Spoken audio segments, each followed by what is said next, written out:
You know, Feroz, I know a lot of people like bank fixed deposits, right? But I've often been wondering what's a good alternative, to give to people who like bank FDs.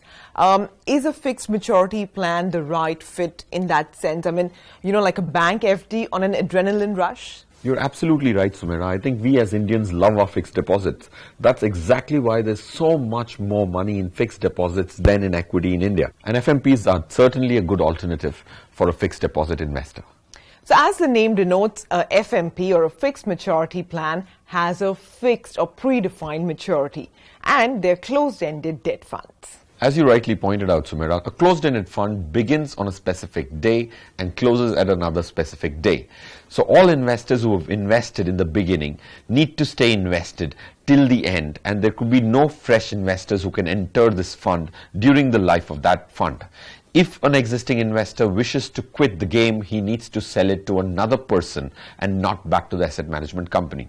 FMPs actually comprise of money market instruments, corporate bonds, commercial paper, all of them which are debt instruments. And each of these investments would actually have the similar maturity as the FMP plan that you have invested.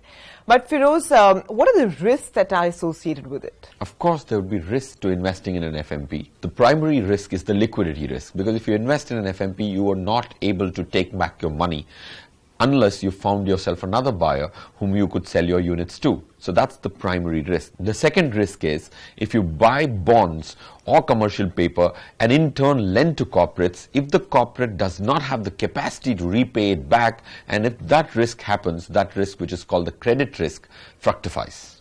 But Feroz, given that there are no guaranteed returns, right, like in the case of an FD, would the returns match up to the kind of risk that investors are taking? The returns on an FMP have generally been 1 to 1.25% greater than a bank fixed deposit, because in a bank fixed deposit you're lending to one specific bank, and banks generally are not as generous as an FMP when it comes to return. Well, what about the taxation then? In fact, on taxation, FMP scores very well, because in a fixed deposit you end up earning interest income, and the tax on the interest income is supposed to be computed as per your marginal tax slab. In case of an FMP, you get indexation because the gains which you make are categorized as capital gains and in the long-term category, provided the FMP was 3 years plus. So what is indexation really? Indexation means adjusting the principal amount for inflation and then calculating the gains on them. So let's say you've invested 10,000 rupees in an FD for 3 years and the total interest earned is 3,000. This 3,000 rupees is taxable under your income tax slab. Now consider the case of an FMP with the same duration and the same gains. So let's say because of inflation, 10,000 rupees 3 years back is the equivalent of 10,500 rupees now. The additional 500 rupees will be deducted from your total gains, and only 2,500 rupees will be taxed. And a few FMPs which spill over across 5 financial years can give you 4 indexations and make it even more tax efficient. So it's important to understand FMPs, and it can actually be an integral part of one's portfolio, especially on the debt side. A gilt fund is a mutual fund which collects all the monies and invests in bonds issued by the government.